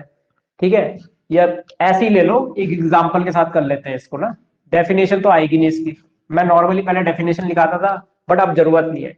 Minors of each element is defined as the determinant of, determinant of, ठीक है, sub matrix, determinant of sub matrix living the ith row and jth column, वो ऐसा था। एग्जांपल के साथ अगर आप समझोगे, मान लो मैं यहाँ पे 2 by 2 का डिटरमिनेंट लेता हूँ, मान लो ए डिटरमिनेंट लिया मैंने इस तरीके से 1 2 3 4, 1 2 3 4, ठीक है, इस तरीके से लिया, तो मतलब ये है कि माइनर जो होता है वो प्रत्येक एलिमेंट का होता है, एवरी एलिमेंट का। जैसे कि यहाँ पे अगर मैं इसको जनरल फॉर्म में लिखूं डिटरमिनेंट ए को, तो मैं ऐसे लिखूंगा क्या, A11 A12 A21 और A22, ये 2 by 2 का डिटरमिनेंट है स्क्वायर मैट्रिक्स का। ठीक है, तो जितने एलिमेंट होते हैं ना उतने ही माइनर्स होते हैं, तो उतने माइनर्स का मतलब A11 का जो माइनर होगा वो M11 होगा, A12 का माइनर M12 होगा, A21 का माइनर M21 होगा, A22 का माइनर M22 होगा, सबके अपने अपने माइनर होते हैं। ठीक है, minor of each element, the minor of each element is defined as the determinant. ठीक है, is defined as the determinant. अब सीधी सीधी बात है, यहाँ पे क्या करूंगा, अगर मुझे M11 लिखना है तो मैं A11 को देखूंगा, हाँ भी A11 में अगर उसकी उसकी रो और उसकी कॉलम को छुपाऊं, तो जो बचा हुआ एलिमेंट है उसका डिटरमिनेंट मुझे निकालना है। तो ऑब्वियस सी बात है, अगर मैं A11 को उसकी रो और कॉलम को छुपाऊंगा तो बचा हुआ एलिमेंट 4 बच रहा है, तो इसकी वैल्यू हो जाएगी हमारी 4। ठीक है, ए पार्ट में यहाँ पे डेफिनेशन में माइनर लिख देना। ठीक है, अभी पहले मैं माइनर पढ़ाऊंगा, माइनर्स।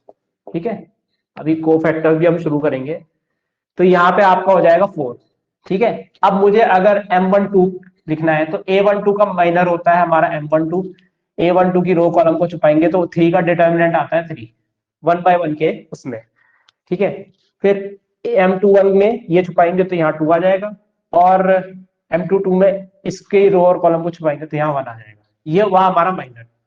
अब कोफैक्टर की अगर हम बात करते हैं, यहाँ बी में कोफैक्टर निकालते हैं हम, ठीक है, कोफैक्टर्स, कोफैक्टर्स तो ये क्या होते हैं, ये होते हैं जितने माइनर्स होते हैं उतने कोफैक्टर होते हैं, C11 C12 C21 और C22 हो जाएगा, ये ऐसा हो जाएगा। तो क्या होगा बताओ, C11 C12 C21 और C22, ठीक है।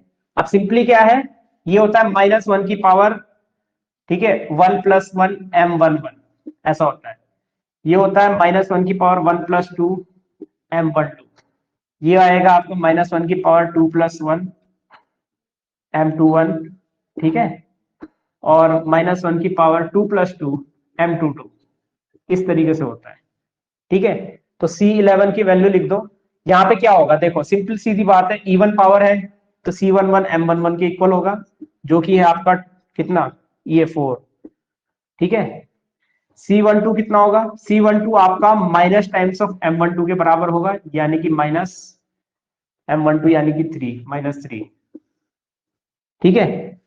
C21 कितना होगा, -M21 होगा, ठीक है, -M21 हो जाएगा -2, और C22 कितना होगा, C22 आपका होगा -1 की पावर 4 यानी कि M22, और M22 की वैल्यू कितनी है 1, तो ये हो जाएगा। तो कोफैक्टर्स आपके हो गए C11 4, C12 -3, C21 -2 और C22 1, ठीक है। माइनस क्या हो गए, 4 3 2 1, और यहाँ पे कोफैक्टर्स क्या हो गए, 4 -3 -2 1, ठीक है, ये हो जाएगा, ये कोफैक्टर्स हो गए। तो इस तरीके से निकाला जाता है, ठीक है। माइनस में क्या होता है, each element of minor of each element is defined as the determinant of sub matrix, ठीक है, determinant of sub matrix of order n-1, क्योंकि जो नॉर्मल जनरल मैट्रिक्स होती है उसका ऑर्डर n होता है, तो सब मैट्रिक्स का ऑर्डर उससे एक कम होगा। जब हम 2x2 के लिए सॉल्व कर रहे हैं तो माइनर हमारा 1/1 का निकल रहा है, ऐसे जैसे ये 1/1 है। अगर 3x3 का होगा तो माइनर हमारा 2x2 का निकलेगा, दैट्स व्हाई n ऑर्डर के n-1 leaving the ith row and jth column, ठीक है, ऐसा होता है।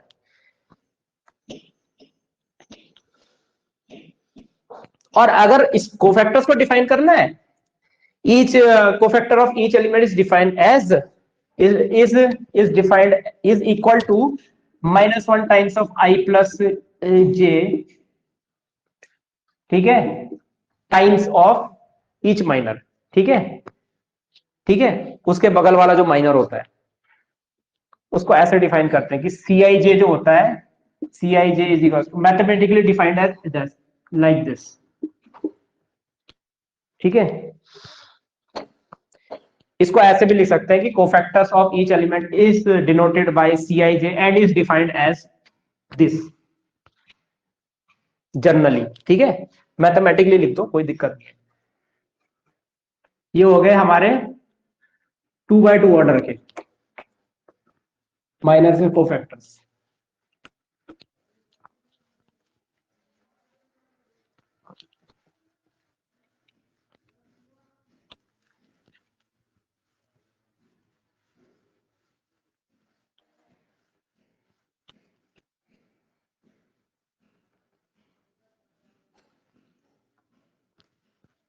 चलिए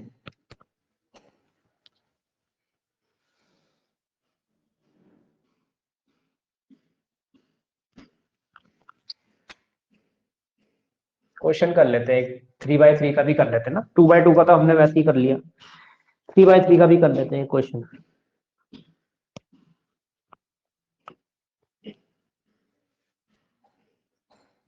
फाइंड माइनर्स एंड कोफैक्टर्स। हालांकि आप बोलोगे ये क्यों करा रहे हो, ये क्वेश्चन तो आएगा नहीं, यस आएगा नहीं, बट एडजॉइंट तो आएगा, और एडजॉइंट में इन दोनों का निकलना आप जरूरी है, क्योंकि एडजॉइंट निकालने के लिए हमें ये दोनों का ज्ञान होना चाहिए, ठीक है। हाँ, लेकिन प्रैक्टिस जरूर करनी है, क्योंकि इससे रिलेटेड ऑब्जेक्टिव क्वेश्चन जरूर आएगा, ठीक है, इसीलिए इसको करना जरूरी है। Find minors and cofactors, cofactor elements of matrix, matrix A is equal to, यहां पे लिख दीजिए 143 3 minus 5 5 3 minus 5 5 minus 2 6 2। इस मैट्रिक्स का आपको माइनस एंड कोफैक्टर्स निकालने, ठीक है, माइनस एंड कोफैक्टर्स निकालने। तो मैं नॉर्मली ऐसा लिखता हूं M11 M11 M12 M13 M21 M22 M23 M31 M32 M33।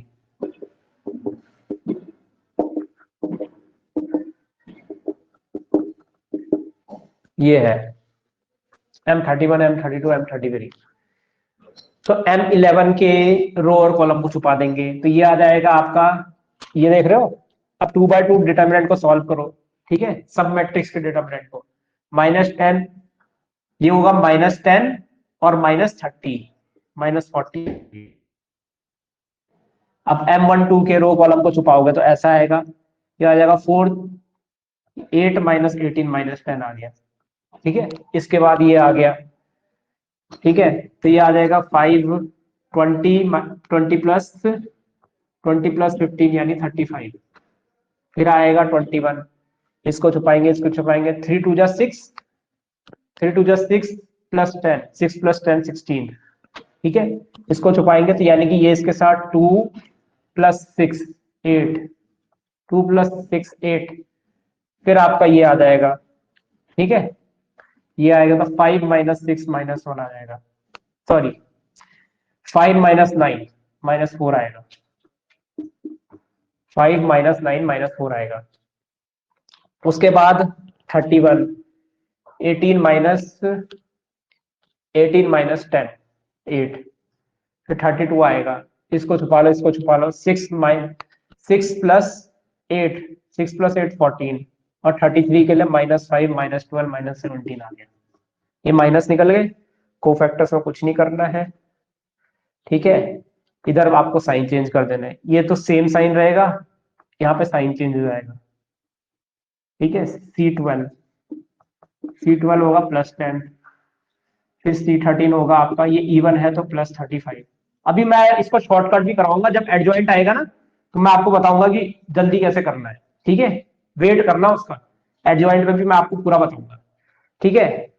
तो होता ही है सेम साइन चेंज यानी C21, पहले पूरा ही लिख देता हूँ, C22 C23, ठीक है, C31 C32 और C33 सब में इक्वल टू लिख दो, ठीक है। सेम साइन चेंज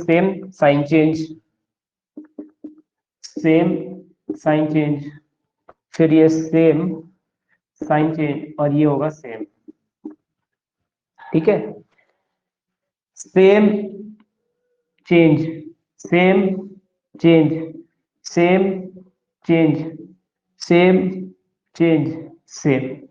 इस तरीके से करते हैं, ठीक है। चेंज का मतलब होता है कि यहां से साइन चेंज कर देना है, ठीक है, माइनर से कोफैक्टर में,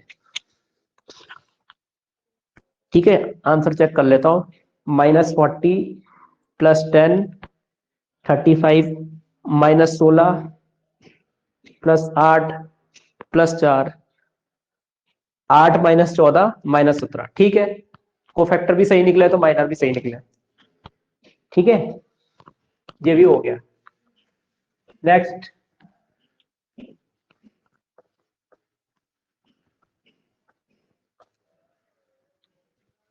ये वाला जो क्वेश्चन अब मैं कराने जा रहा हूं, ये पुराने वाले किसी पेपर में आ रखा है, शायद यूपीपीएससी में आ रखा है, ठीक है, यूपीपीएससी में आ रखा है ये पहले, जो अब अगला क्वेश्चन मैं कराऊंगा, ठीक है। आई होप अब डिटरमिनेंट को सॉल्व करना अगर आ गया है तो बाकी चीजें इतनी मुश्किल नहीं होगी,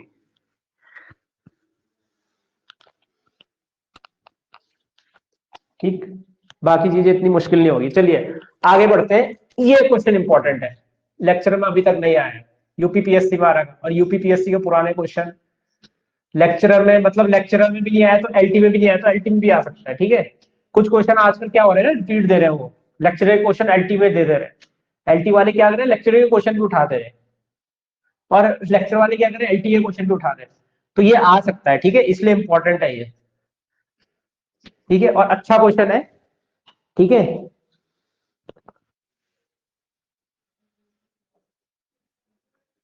evaluate, evaluate delta is equal to, आपने यूथ कंपटीशन अगर ले रखी ना, उसमें भी है ये क्वेश्चन, ठीक है। 1 minus theta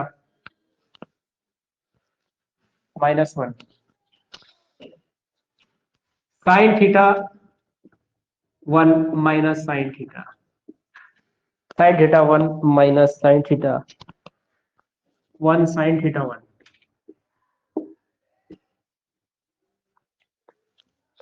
1 sine theta 1। Evaluate करना है, ऑप्शन दे देता हूं मैं, चलो।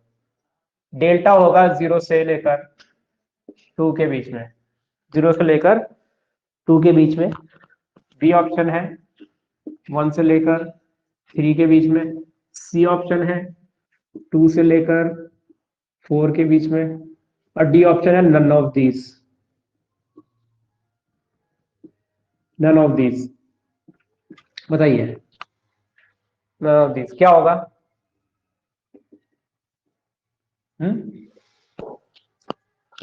सबसे पहले सॉल्व कर लेते हैं। डेल्टा इज इक्वल टू, वही कर लेते हैं प्लस, ठीक है, plus minus plus, plus minus और प्लस, क्या होगा बताइए? ठीक है, plus 1 plus sine square theta, ठीक है, माइनस साइन थीटा, ठीक है, minus sine theta, minus minus plus sine theta, ये तो 0 हो गया। और ये हो जाएगा +1, तो कट गया, तो ये तो 0 कर दो, चलो।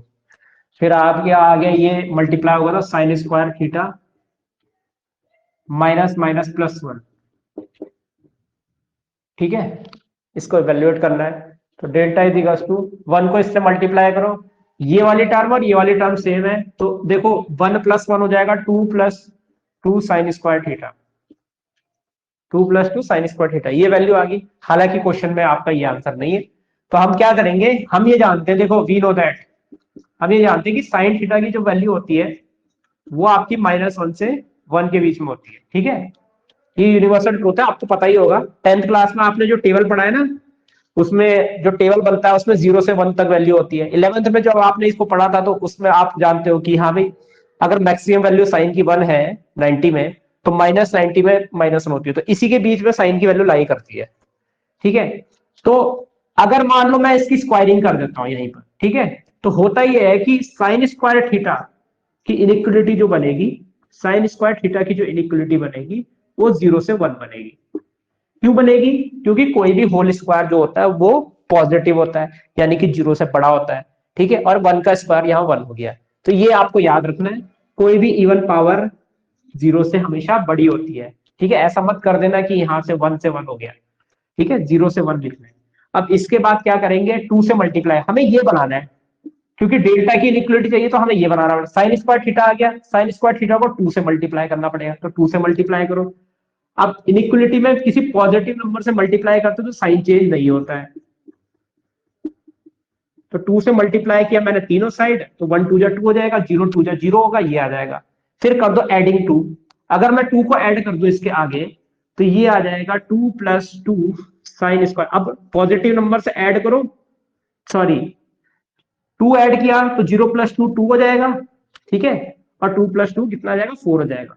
तो डेल्टा की वैल्यू कितनी आ गई, ये आ गई आपकी 2 से लेकर 4, 2 से लेकर कितनी आ गई, 4 आ गई। तो इसका आंसर होगा ये, इसका आंसर होगा ये, ठीक है। मैं आपको क्लियरली बोलूं तो मुझे यहां से देख के ही पता चल गया था कि 2 से 4 आएगा, क्योंकि देखो सीधी सीधी बात है, मुझे ये तो पता ही है कि हाँ भी साइन स्क्वायर 0 से 1 है, तो 2 से मल्टीप्लाई करेंगे तो मुझे तो ये पता ही चल जाएगा कि 0 से 2 आएगा, और जब से मैं 2 ऐड करूंगा तो हाँ भी 2 से 4 चले जाएगा। तो ये तो आपको पहले ही पता होना चाहिए दिमाग में। अगर आपको माइंड कैलकुलेशन करनी है ना, तो सिंपली आप लिख दो 2 साइन स्क्वायर थीटा, सीधा ये लाइन लिख दो।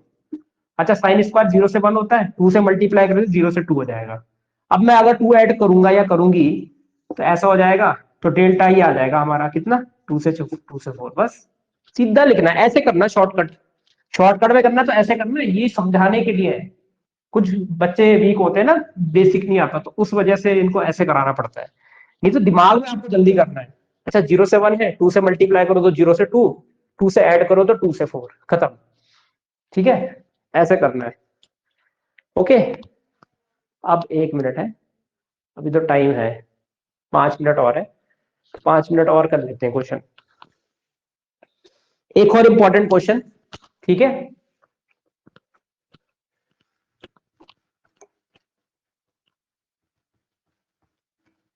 और देखो डिटर्मिनेंट खोलने की जितनी प्रैक्टिस करोगे उतना ही अच्छा रहेगा, क्योंकि जितनी स्पीड में आप करोगे ना डिटर्मिनेंट को ओपन, उतना ही टाइम आपका बचेगा। ठीक है, तो इसको स्पीड में करना सीखो बिना गलती किए, इसलिए practice makes the person perfect. ठीक है, प्रैक्टिस करोगे, ऐसा मत सोचना ये छोटी मोटी चीज है, ये क्यों है, जितना ज्यादा प्रैक्टिस करोगे उस पर स्पीड बनती जाएगी और लोगों के मुकाबले टाइमिंग में एडवांटेज मिलेगा आपको।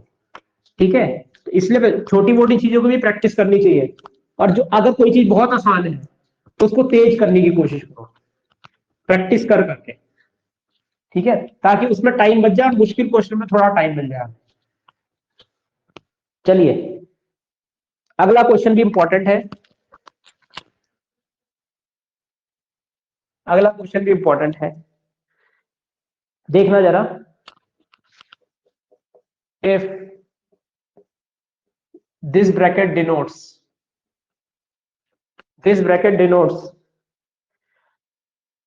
the greatest integer, the greatest integer less than or equal to real number, less than or equal to a real number, less than or equal to real number, under consideration, and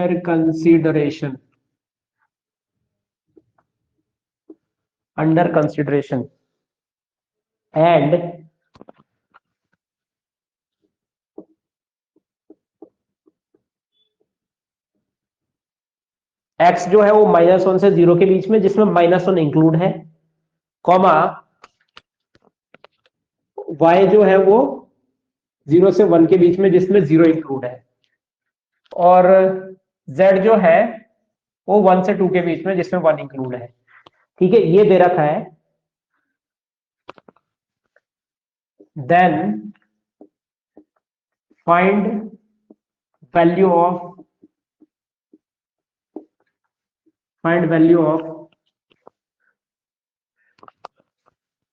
delta is equals to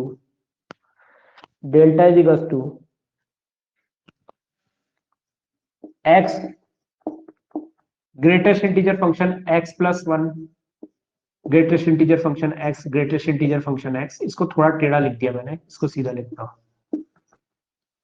y bracket y plus 1 bracket y bracket z plus 1। ठीक है, ये है आपके पास, और इनमें ध्यान देना जरा है, ये बहुत इंपॉर्टेंट दे रखा। ठीक है, ये बहुत इंपॉर्टेंट दे रखा। ठीक है, अब देखो मैं आपको समझाता हूँ कि ग्रेटेस्ट इंटीजर फंक्शन क्या होता है। वैसे ये डेफिनेशन ग्रेटेस्ट इंटीजर फंक्शन की है। ठीक है, ग्रेटेस्ट इंटीजर फंक्शन एक ऐसा फंक्शन होता है जब कोई भी हम नंबर लेते हैं तो उसके बराबर या उससे छोटा कोई इंटीजर हो, ठीक है, उसके बराबर या उससे छोटा कोई इंटीजर हो, ठीक है, उसको बोलते हैं ग्रेटेस्ट। जैसे मान लेते हैं, देखो मैं एग्जांपल के साथ आपको समझाने की कोशिश करता हूं, फिर मैं मिटा दूंगा, इसको उतार लेना समझने के लिए। बहुत सारे लोगों को ये पता नहीं होता कि ये ब्रैकेट होता क्या है। एक्चुअली में ग्रेटेस्ट इंटीजर फंक्शन की पहचान है ये। ठीक है, मान लेते हैं एक मैं वेरिएबल ले रहा हूं एक्स की वैल्यू ली मैंने 3.5, पॉइंट नहीं लेना, ज्यादा अच्छे से समझ में आएगा। ठीक है, एक्स की वैल्यू ली मैंने 3.5, तो होता क्या है ना, अगर मुझे मान लो एक्स का ग्रेटेस्ट इंटीजर निकालना तो मैं इस तरीके से उसको लिखूंगा, ऐसे इस तरीके से। तो क्या है, एक्स की वैल्यू 3.5 है, तो ऑब्वियस ही बात है एक्स ब्रैकेट के अंदर आया तो 3.5 को भी ब्रैकेट के अंदर इस पे पुट कर दिया मैंने, एक्स की वैल्यू को इस पे पुट कर दिया। तो होता ही है कि इसके बाद आपको नंबर लाइन बनानी है इस तरीके से, माइनस इन्फिनिटी लिखना है, यहाँ प्लस इन्फिनिटी लिखना है, ठीक है। अब ये देखो कि 3.5 जो है किन दो नंबरों के बीच में आता है, उन दो नंबर को लिखना है आपको नंबर लाइन में। जैसे मान लो मैंने लिखा यहाँ पे 0, फिर 1, फिर 2, फिर 3, फिर 4, फिर 5, इस तरीके से और भी नंबर होंगे आगे पीछे, इस तरीके से और भी नंबर होंगे। 3.5 कहीं आपका यहाँ पे बीच में आएगा, ठीक है। 3.5 आपका x इक्वल टू 3.5 यहाँ पे कहीं आएगा, ठीक है, यहाँ पे कहीं आया नंबर लाइन में। तो वो क्या कह रहा है कि किसी भी रियल नंबर का, कोई भी रियल नंबर आपने लिया, जैसे मैंने ये रियल नंबर लिया, इससे छोटा, इससे छोटे नंबर कौन कौन से, 3.5 से छोटे नंबर जो है वो है आपका 3, 2, 1, 0, -1, -2। उससे छोटे इंटीजर्स लो, उससे छोटे इंटीजर्स कौन है, 3.5 से छोटे इंटीजर जो है, इसके पीछे और भी नंबर आएंगे माइनस इन्फिनिटी तक, ठीक है, और भी नंबर होंगे। अब बोल रहा है कि इन सब में इस पॉइंट वाले नंबर से छोटे जो इंटीग्रल नंबर है, इंटीजर नंबर है, उनको लो, और उन सारे इंटीजर्स में जो ग्रेटेस्ट इंटीजर है, इन सब में सबसे बड़ा इंटीजर कौन है, वो ये है। तो इन सब में अगर आप देखोगे तो सबसे बड़ा कौन है, 3 है। तो यानी कि इसका आंसर आएगा आपका 3। तो अगर x की वैल्यू 3.5 है तो x ये वाली वैल्यू आती है, जो आती है वो 3 आती है। और इवन अगर मैं 3.99 भी ले लू ना तो भी यही आएगा। मान लेते हैं कि x की वैल्यू मैं 3.99 ले लेता हूं, तो अगर मैं x की वैल्यू 3.99 लेता हूं तो ऑब्वियसली बात है वो 4 से थोड़ा पीछे रहेगा, 4 से थोड़ा पीछे रहेगा। तो उसके केस में भी उससे पीछे जो इंटीजर्स है वो सारे लिखने हैं आपने, इंटीजर्स लिखने, ध्यान रखना है, तभी वो इंटीजर बोल रहा है। और उन सब में सबसे ग्रेटेस्ट कौन है, ये है। तो अगर आप 3.01 भी लेंगे तो भी यही आएगा। तो 3.0 लो, 3.0 लोगे तब भी 3 आएगा, ठीक है। 3.01 लोगे तब भी 3 आएगा, 3.9999 जो भी लोगे तब भी 3 आएगा, ठीक है। ये होता है ग्रेटेस्ट इंटीजर फंक्शन। अब मान लेते हैं कि अगर मैं -1 लेता हूं, x की वैल्यू -1.05 लेता हूं, ठीक है। तो -1.05 यहां कहीं आएगा, -1.05 यहां आएगा। तो इसका जो ग्रेटेस्ट इंटीजर आएगा, इससे पीछे कौन है, -2, -3 है, तो -2 आएगा इसका आंसर, ठीक है। इस तरीके से होगा। तो क्लियरली आपको यह समझना है कि अगर मैं कोई नंबर लेता हूं तो उसके पीछे सबसे बड़ा इंटीजर कौन है, वो आपका इस ब्रैकेट का आंसर होगा। सिमिलरली इस पे भी आपको ऐसे ही करना है। अब आपको क्लियर हुआ होगा, तो ग्रेटेस्ट इंटीजर ये होता है, ठीक है। ये सेट चैप्टर के अंदर भी पढ़ते हैं 11th में 12th में। तो अब अगर ये समझ में आया तो एक काम करते हैं, ठीक है। एक चीज देखो, अगर मेरे x की वैल्यू ये है, x की वैल्यू क्या है, 0 से 1 के बीच, -1 से 0 के बीच में, यानी कि नेगेटिव तो है, 0 से छोटा है तो नेगेटिव है।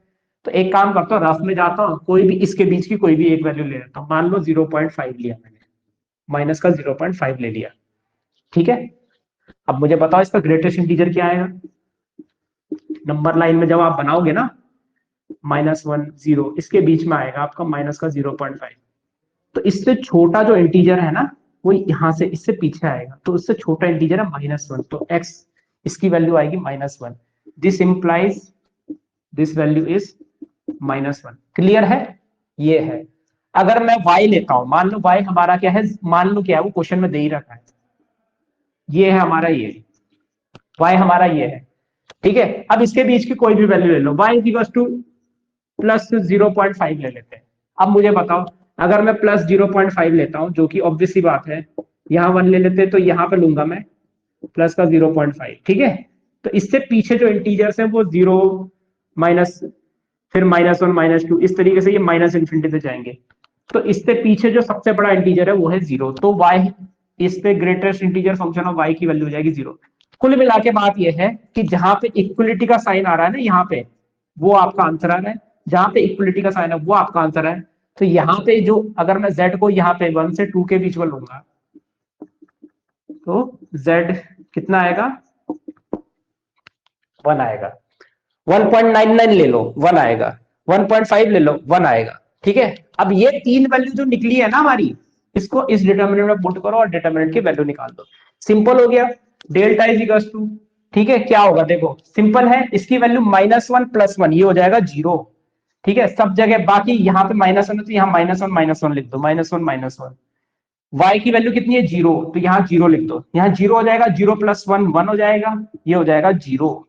इसके बाद z कितना है 1 1 और 1 + 1 2 हो जाएगा, 1 1 1 + 1 2 हो जाएगा। अब इसकी वैल्यू निकाल लो, कितना आसान है, बहुत आसान है। ये तो 0 हो गया, ये 0 हो गया, इसको खोलो तो डेल्टा इज इक्वल टू यहाँ पे आ जाएगा 1, क्योंकि +1 होता है, इसको छोड़ दिया, ये आ जाएगा 0 -1 यानी +1, तो 1 आ गई इसकी वैल्यू, तो इसका आंसर है 1। ठीक है, इसका आंसर है 1। ठीक है, क्लियर हुआ होगा। इंपॉर्टेंट क्वेश्चन है, ये भी पेपर में आ सकता है, बहुत जरूरी क्वेश्चन है, पेपर में आ सकता है ये। ठीक है, इतना ही करते हैं आज, बहुत होगी क्लास। ओके, तो रिकॉर्डिंग बंद कर रहा हूं क्योंकि थोड़ा ज्यादा टाइम हो गया है, 4:07 हो गए। बाकी हम कल करते हैं, ठीक है, बाकी कल करते हैं।